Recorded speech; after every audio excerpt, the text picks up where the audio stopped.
Makanya saya sangat setuju kita upayakan pembangunan pabrik baterai saat ini, karena pabrik baterai itu akan mengundang para industri-industri besar untuk menanam modalnya di Indonesia untuk membangun kendaraan yang berbasis listrik tadi, kendaraan listrik tadi gitu, karena kan dia pasti perlu baterai gitu ya kan.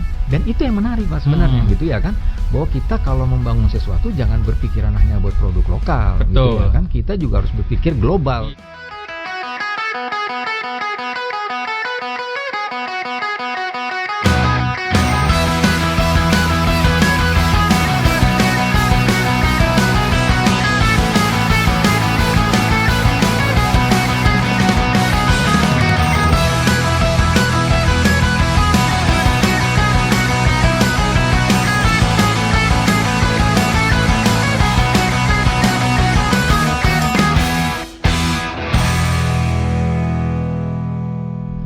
Halo Sobat Antara, kembali lagi bersama saya Afud Safri dalam program podcast Antara Berisik, Berita Asik. Nah, kali ini kita akan membahas yang lebih tekno sedikit tapi bersama pakar yang cukup ahli di bidangnya, yaitu salah satu perekayasa industri di mobil listrik Indonesia dari BRIN, Badan Riset di Indonesia, yaitu Pak Barman Tambunan. Halo Pak Barman, gimana kabarnya? Alhamdulillah baik, selamat sore. Terima kasih sudah diundang untuk acara diskusi ini, menarik. Nah, kita pengen bahas ini nih Pak, mobil listrik secara umum dan nanti secara khususnya mengapa mobil listrik ini sangat penting untuk kita bahas. Nah, langsung saja saya to the point Pak. Mobil listrik di Indonesia masuk tantangannya Pak? Ya.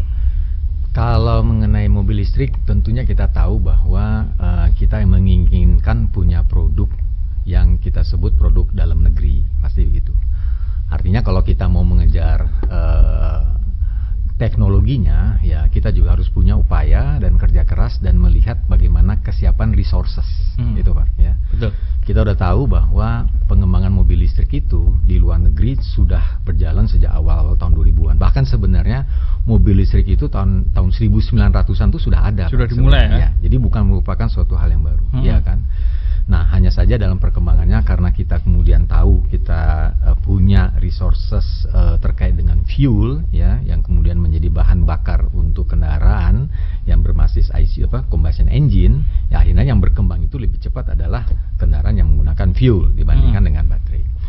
Nah, Indonesia sebenarnya punya suatu kekuatan yang luar biasa tadi. Baterai kita tersedia, bahan baku nikel kita tersedia. 22% ketersediaan bahan baku untuk baterai itu ada nikel, mangan, kobalt, itu semuanya tersedia di Indonesia, ya kan? Kemudian kalau kita lihat buka data lagi, ternyata supply untuk kebutuhan bahan baku baterai di Indonesia itu ternyata datang dari Indonesia gitu ya kan. Jadi sebenarnya kalau kita mau bicara kenapa kita masih punya kendala dengan masuknya kendaraan listrik, kalau menurut saya ya pertama memang infrastruktur kita yang kurang mendukung gitu. Nah, ya infrastrukturnya ini maksud apa nih Pak? Apakah dari segi penyediaan bahan bakunya atau perlengkapan teknologi atau sumber daya manusianya? Ya, jadi sebenarnya kalau dipecah-pecah, kalau bicara mobil listrik ya, tadi kan secara industri nih ya. Secara industri kan kesiapan kita seperti apa? Kita sebenarnya harus punya strategi kalau menurut saya gitu ya. Makanya saya sangat setuju dengan kebijakan dari Bapak Kepala BRIN salah satunya, kemudian dari Bapak Presiden terutama ya, kita manfaatkan resources kita yang ada gitu ya kan. Yaitu apa? Kita harus mengembangkan riset di bidang baterai, ya. Karena pengembangan riset di bidang baterai itu turunannya banyak sekali dari hulu sampai hilir, ya kan. Dengan kita punya industri baterai, kita bisa menghasilkan baterai sendiri, automatically harga kendaraan menjadi murah. Karena namanya baterai sendiri, saya pernah tahu waktu itu harga baterai untuk mobil kendaraan tertentu dari luar itu harganya bisa 150 sampai 170 juta rupiah. 170 juta hanya untuk komponen baterainya saja. Padahal kalau zaman sekarang 170 itu kalau bahan bakar minyak sudah dapat satu mobil ya Pak? Dapat mobil. Secara gitu, utuh ya? Secara utuh ya kan. Ya.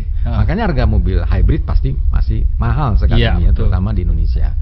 Nah, pancingan kita adalah begitu kita punya salah satunya industri baterai sendiri, ya kan, yang targetnya di tahun 2024 atau 2025 nih kita sudah bisa memproduksi baterai, itu kita mencoba memancing, industri-industri dari luar, industri otomotif kendaraan listrik boleh investasi di Indonesia, tapi harus menggunakan baterai dari Indonesia, gitu, ya kan? Ya, itu challenge-nya gitu. Ya. Dan mereka pasti akan merasa lebih mudah karena ketersediaan baterai di Indonesia kan juga sangat mudah didapat akhirnya kan, karena bahan bakunya ada di kita dibandingkan dari luar, mereka harus melakukan import ya kan, sedangkan kita punya sendiri gitu ya kan.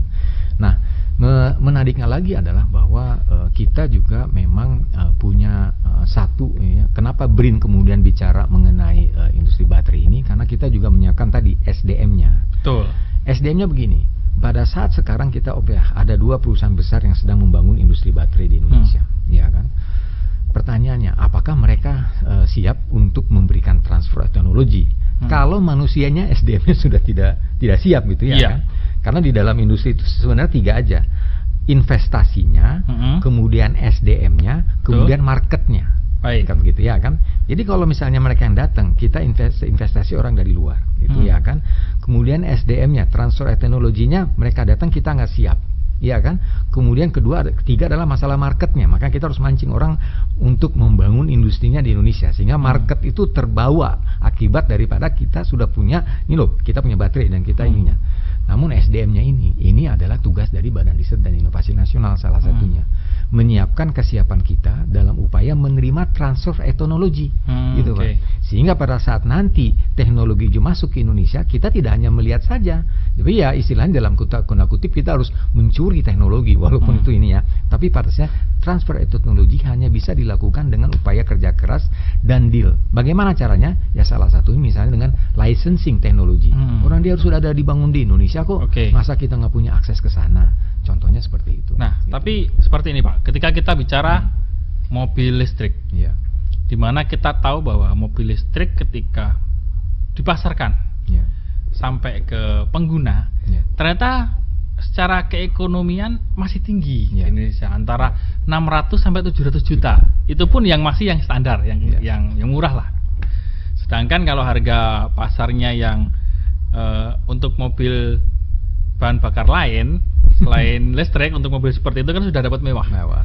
Tentu ini masih menjadi persoalan tersendiri lah, tantangan bagi efisiensi komponen. Sedangkan kalau saya baca untuk kendaraan listrik, khususnya motor listrik, ini masih lebih memungkinkan.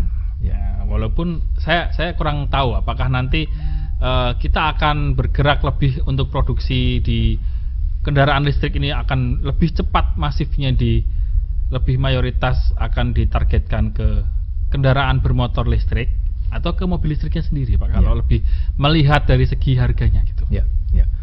Kalau saya segini Pak, kendaraan listrik itu sebenarnya mahal, pastinya kita tahu kenapa dia mahal, itu sudah ada rinciannya sebenarnya gitu ya, karena di balik itu semua kenapa mobil itu bisa sampai di jalanan umum, itu memerlukan biaya yang sangat besar Pak, gitu ya kan.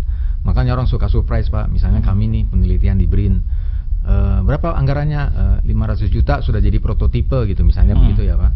Kalau di luar negeri untuk menghasilkan satu prototipe Pak, itu mungkin merupakan gabungan dari 13 sampai 15 perusahaan, dan biayanya tuh bisa sampai 50 miliar Pak untuk membuat satu prototipe. Makanya mobil itu mahal harganya, gitu ya Pak. Nah, bicara mobil listrik, hal yang menarik adalah bahwa kendaraan itu memang memerlukan beberapa hal yang sifatnya itu seperti ya, yang tadi saya bilang motor listrik ya, kemudian ada baterai gitu ya, kemudian ada sistem kontrolnya dan sebagainya gitu, yang kebetulan di Indonesia itu kita belum siap teknologinya, kita belum siap teknologinya. Namun ada perkembangan baru ya, semenjak pertama kali kendaraan listrik itu diperkenalkan ya, zaman saya Pak Menteri Pak Dahlan Iskan dulu ya, kalau boleh saya menyebut nama, itu kita sudah memberikan satu clue Kalau namanya kalau motor listrik tuh kalau kita yang suka ngoprek-ngoprek dinamo lah gitu Iya. ya kan. Itu sudah dikembangkan oleh kerjasama dengan PT Pindad di Indonesia. PT Pindad. Ya, Oh, gitu. oke. Dan sampai sekarang kami pun begitu. Kami meminta informasi dan sebagainya terkait dengan pengembangan motor listrik di PT Pindad. Dan itu sudah berjalan saat ini. Sudah berjalan, dan harapan kita terutama untuk kendaraan roda 2 kita sudah bisa punya teknologinya ya. Dan salah satu yang kita ketahui ada salah satu produk motor kendaraan roda 2 yang dulu harganya sekitar 29 juta, sekarang harganya sudah 26 juta. Oh, bisa Ya, sudah ini nurun, ya, sudah menurun ya. Hmm. Itu akibat apa? Dari perkembangan teknologi ya, yang human interface-nya ya, jadi displaynya, kemudian beberapa komponennya gitu ya, yang terkait dengan listrik, kendaraan listrik itu sudah bisa kita kembangkan sendiri. Oke. Jadi lama-lama kalau dari sisi harga itu pasti akan menurun. Akan turun ya. Tapi memang ini kita bicara teknologi canggih, ya kan. Apalagi kalau nanti ke depan kita bicara autonomous lagi gitu ya kan, kendaraan berbasis nirawak tanpa ininya gitu Pengemudinya ya, tanpa pengemudinya. Itu semuanya udah bicara teknologi. Jadi ya mau tidak mau kendaraan itu memang mahal karena banyak hal-hal di dalamnya yang sebenarnya yang kita tidak sadari itu memang merupakan bagian daripada penelitian, Pak. Yang memang biayanya mahal, Pak. Terutama kalau saya boleh include masalah safety, Pak. Masalah keamanan.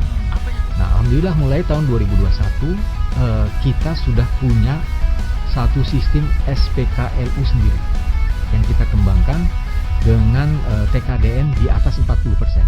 TKDN di atas 40%. Tingkat kandungan dalam negeri di atas 40%. Itu untuk satu unit SPKLU-nya SPKLU-nya. atau baterainya sendiri yang ada di SPKLU?